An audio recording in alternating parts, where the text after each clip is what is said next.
What's up, everybody? What's up? What's up? What's up? Happy Thursday.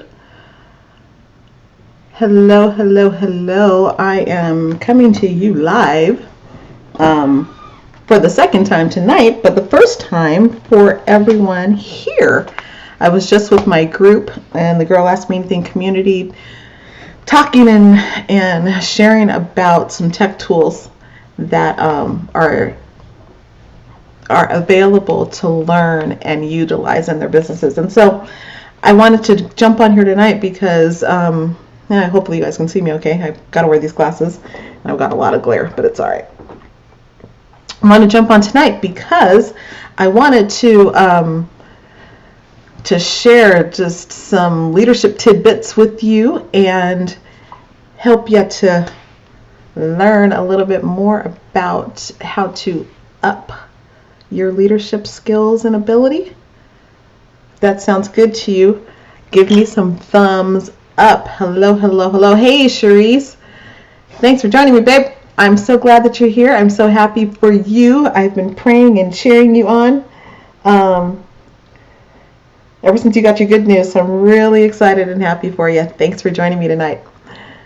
So tonight I am talking about Naturalista. Are you a Naturalista? Are you? Are you a Naturalista? What is that? What is a Naturalista? Oh my goodness, it's not what you think. I won't be talking about here tonight, I promise. That is not what we're going to be talking about tonight. But what I am going to be talking about is natural skill set, and how when we think people are naturals at certain things that we can never live up, or we don't compare. So you said, wait, what? You're stuck in an airport in Charlotte? Oh my. Okay, well, you know what? Wow. I hope that's not because of bad weather. Hope it's not because of bad weather. All right, I'm going to give Facebook just a little bit longer to grab some people. In the meantime, we know that Cherise is in Charlotte, but where are you joining me from? Where are you joining me from? I love having people from all over the world to join me live, and I think it's pretty cool. Isn't technology great? Like, it gives us so many options. It gives us so much ability, I should say, to be able to reach a very, very big audience. Hey, Keisha, hello. Wait, Cherise, what? You know what? I'm so glad that you are still on the ground. Yes, I'm so glad that you are still on the ground. Absolutely, we want to make sure that those are taken care of before they have precious cargo in the plane, okay? That is a must, absolutely. So yeah, if you're jumping on, say hello. I'm so glad that you're here. Naturalista. So when you think about, when you hear the words great leader, what words come to mind? What words come to mind when you hear the words great leader? I would highly suspect that meek, shy, reserved, maybe not that one, but like a word like meek probably wouldn't come to the top of your list, right? When you hear the words great leader, what does that mean to you? Let's see what some people are saying. Let's see here. Keisha says sound, mind, and fill in the blank, Keisha. Ah, yes.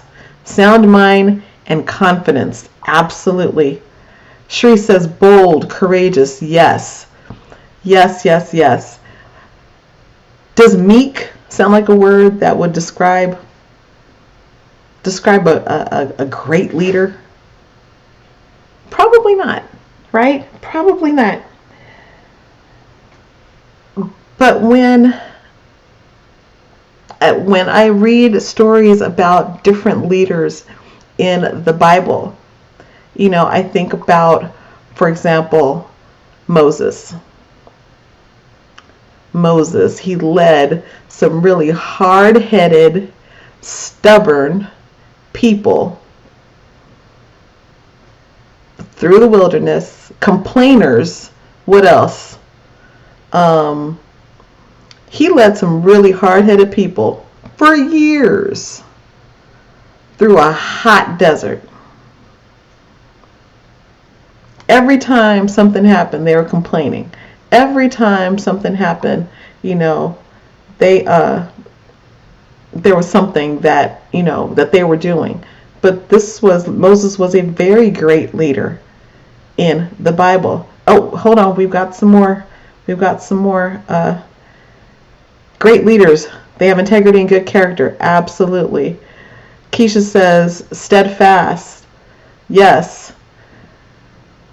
Sharice, you're right. Meek is a great one. Jesus was meek, right? But he was also a lion.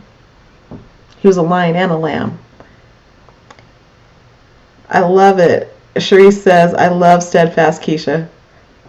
Excellent, excellent, excellent. So we think about the children of Israel and just how challenging they were and how much Moses had to go through as he was leading them. But when God described Moses, he used the description of being meek. He was described as very humble, more than all of the men that were on the face of the earth. Humble. Now, Moses had a reason to be humble. If you guys remember the story, when God called him and said, I've chosen you, now go. He had all kinds of excuses. Lord, I'm not a good speaker. I can't do this. Are you sure? Did you call me? And God had to, shut him down. Like, what did I tell you to do? What did I tell you to do? He wasn't a natural leader. He was not a natural leader. During the first parts of his life, there really wasn't anything to say that he was a natural leader. Now, mind you, the history of how he got into the palace and with Pharaoh and being chosen. I mean, all of those things up until that point and his defining moment when God used him. As a matter of fact, he ran, remember, in the story, because once he figured out that the people that were his slaves were actually his people, he went and, killed one of the people, and then he went and took off and hid. I mean, that wasn't necessarily somebody that you would think of as being a natural leader. So up until the point that God had called him, he wasn't operating in that space. The very first time that he tried to exert any type of authority, it led to the murder of an Egyptian. He got ticked off, and he, as the kids would say, he was wilding out, and next thing you know, he kills this man, right? And then he ended up running and leaving from the country. And then he spent another 40 years in exile in a desert, right? But yet, here was somebody that God chose to use in all of his flubs, in his, poor decision making, in, kind of crazy character. He's someone that God chose to use. He chose him. Oh, hey, Jay. Hello, my brother from another mother. I'm so glad to see you. That's right, Sharice. He had him in the desert for 40 years. Let's see here. Keisha says, God sees the heart and the much larger picture, of course, and this informs whom he chooses. It's never who the world would choose. Girl, you got that right. You got that right. And you know what's interesting is that the way that the world, the way that the world defines what a great leader is so it's so unlike how God chooses people, how he chooses people like you and I. It is so not as what we would think logical. I've gone to different events where, they're talking about different topics that I have experienced, like I have walked through in my own life. And when they pick people to be the experts are usually the ones that have the theory, maybe, perhaps, behind the topic. But just as powerful is someone who's had the experience. And so I use that as an example because isn't that how the world works? Now, some things require a certain educational background or ideology behind them. But there's a certain way that the world likes to pick people who are deemed as great leaders. One of my former staff members, I remember when she was getting ready she wanted to put in for a new job. And I would do this thing with all of my staff. If they were ready to move on and do something new, I always did mock interviews. Now, that's kind of counterintuitive, right? Okay, they're working for me. They're filling a really important, role in my organization, but I'm going to help them mock interview for where they want to go next. The reason I would do that is because I understood that a leader creates other leaders, and them becoming better would be better for them. It would be better for them. So it was just something that I practiced on a regular. And one of my admin aides, she came to me. She's like, hey, I really want to move into this analyst position, but I'm not quite sure. So I took a look at her resume. Now, she had run a business for almost about 10, 12 years. Up until that point, she'd been with the company maybe about 4 or 5 years, and everyone that she had spoken to up until me had said, okay, well, your very next step is to do this. Your very next step is to go to this, you're at step 1, so let's go ahead and move you to step 2. Okay, so this was this mindset that she had accepted what other people thought that she should do. But I'm looking at her resume and I'm like, wait a second, the skill sets that you've had for over now 15, 16 years, they actually equate this type of role. Why are you going for a lesser role? And what it came down to was that, number one, the perception of others caused her to believe that was all that she was qualified to do, was move from level 0 to level 1. So because other people said it and she now believed it, she now ingrained this in herself, and so therefore those were the steps that she was taking to move from level 0 to level 1. She literally had the skill set to be a senior level manager. Now, I'm very clear, different organizations have different political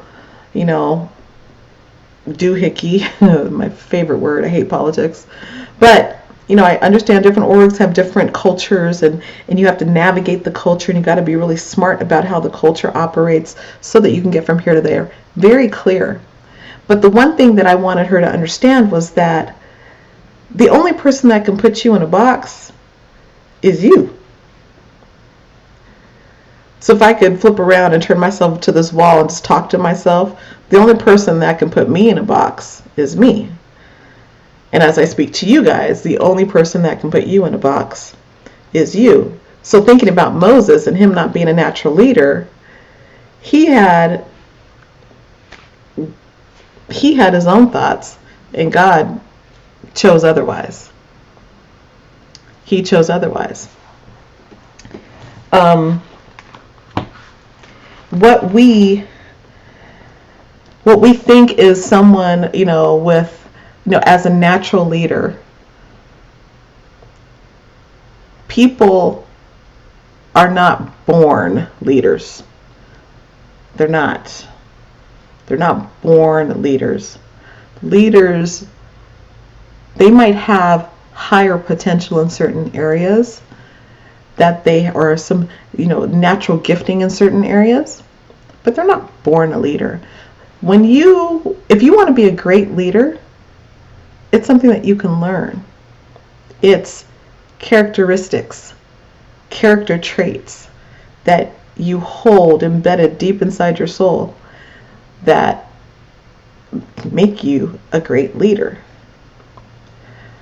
Let's see I think there's commentary. Keisha said, oh, I love this, Keisha. God's way is the upside down kingdom way, counterintuitive to what the world's ways are. Snap on that one. Snap on that one. That is absolutely the truth. Anyhow, how God chooses the most unqualified by the world standards. How he chooses is something that, when this is all done and I get to stand before him and I get a chance to ask questions, I want to ask him, Lord, with all the stuff that you saw and allowed for me to go through, you chose me to be here now, to do what I've done thus far, and I didn't do it perfectly, and I didn't do it right all the time, and but I wanted to serve you. But why'd you choose me? And I would almost venture to say, maybe in my own imagination here, why not? Why not? My question to you is, why not you? Why shouldn't you be the one that God chooses? Unskilled, unlearned, unpopular, give me some words, y'all. Unlikely. Why shouldn't he use you? Every single experience that you've had, the good ones, the bad ones, everything that's made you cry, everything that has taught you wisdom, everything that you've gone back in your life and you've evaluated, and you're like, whew, thank you God I made it out of that one, but good night. That was tough. But yet you still chose me to impact the world around me. Why not you?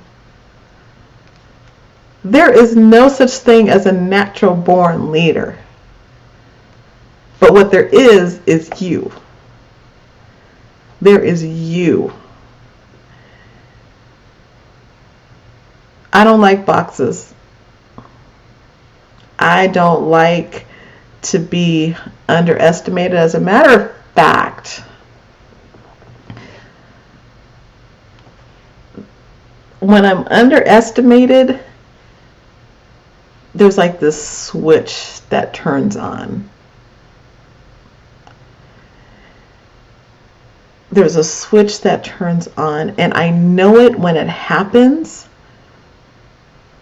And I often ask God, okay, can you have that switch on all the time so that I can accomplish the goals that I put before you, that I really want to accomplish?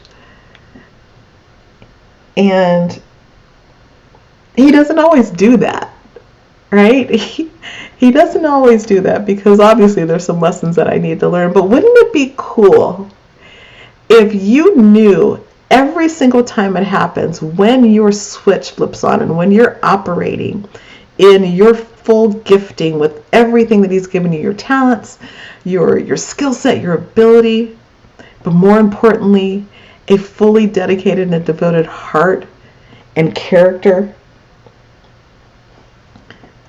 and a teachable spirit. Like when you're in your zone, where you're impacting and influencing the world around you, just to know that you're there and that you've been chosen to do amazing things. Now, don't get me wrong, amazing does not have to be grandiose in public, but it could be amazing for one. And if you change the life of one person, you can change the world.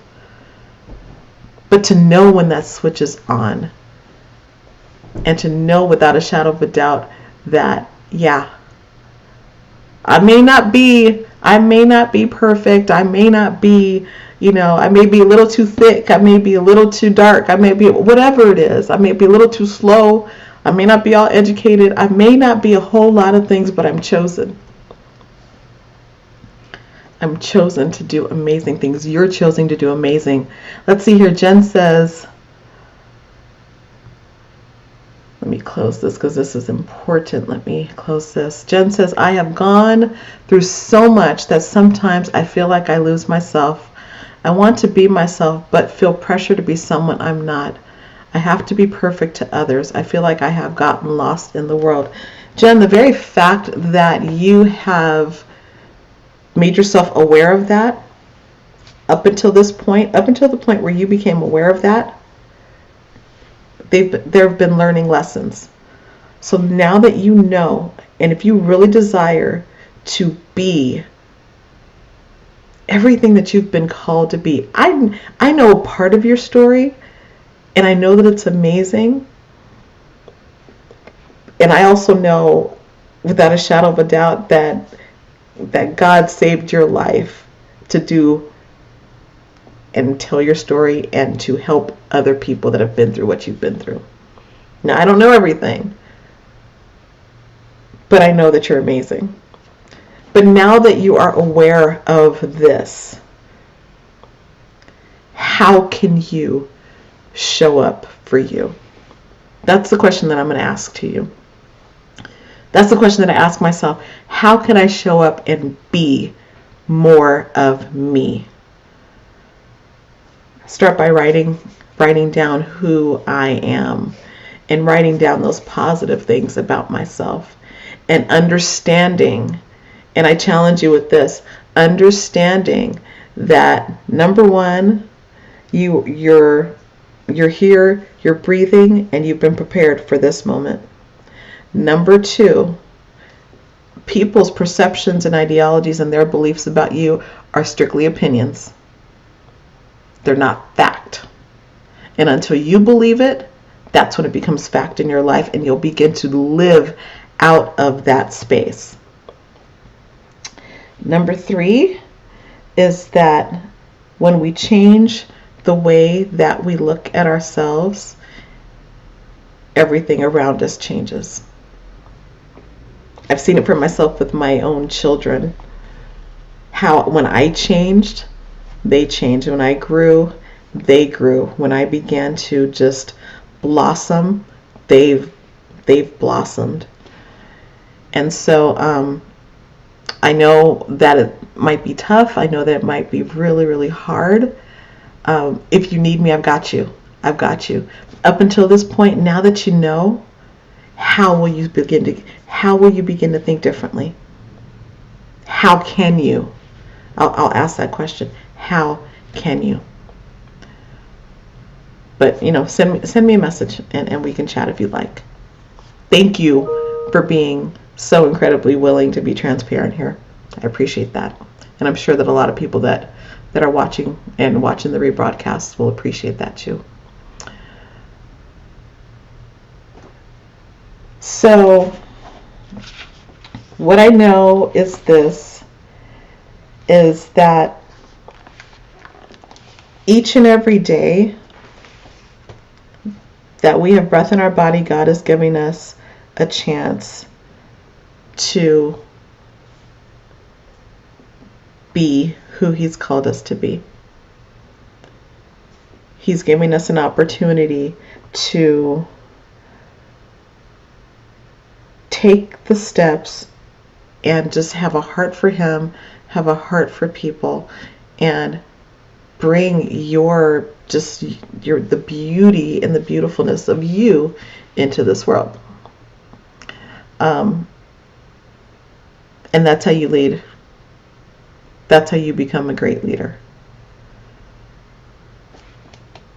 Making sure that character, that heart, your intention, your awareness, how you see yourself, and what you believe, that it all lines up, and that you have made a choice to walk in what you've been called to do.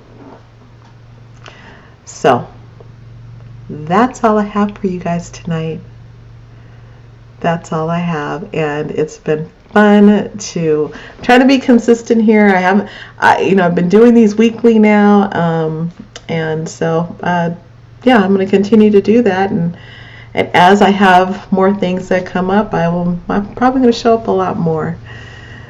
So I hope that this was a benefit to you. Thank you so much for taking the time to jump on with me tonight. And if you have any questions about how you can be used and what you have been gifted to do, you're not sure what your purpose is, I have an amazing exercise that I can take you through to figure that out. Okay? Ria. Hey, love. Ria says, yes, every day is another opportunity. I'm grateful for every new opportunity. Yes, indeed. So blessed, so fortunate. Through the good and the bad, right? Through the good and the bad, there's always good that works out for us. Looking at life that way, yeah, it's an absolute benefit. Yes, it is. It definitely is. The good and the bad all work together for our good. And you don't have to be anything that the world thinks that you need to be. You're here. Your story matters. And share your story. Go and share your story and watch how you impact the world. And if you need help, I got you. All right. So I hope you have a wonderful rest of your evening. And thanks for joining me tonight. If you're catching me on the replay, thank you. I appreciate you. And have a wonderful weekend. And I will see you again next Thursday night on Grow with Dezi. Talk to you soon. Bye-bye.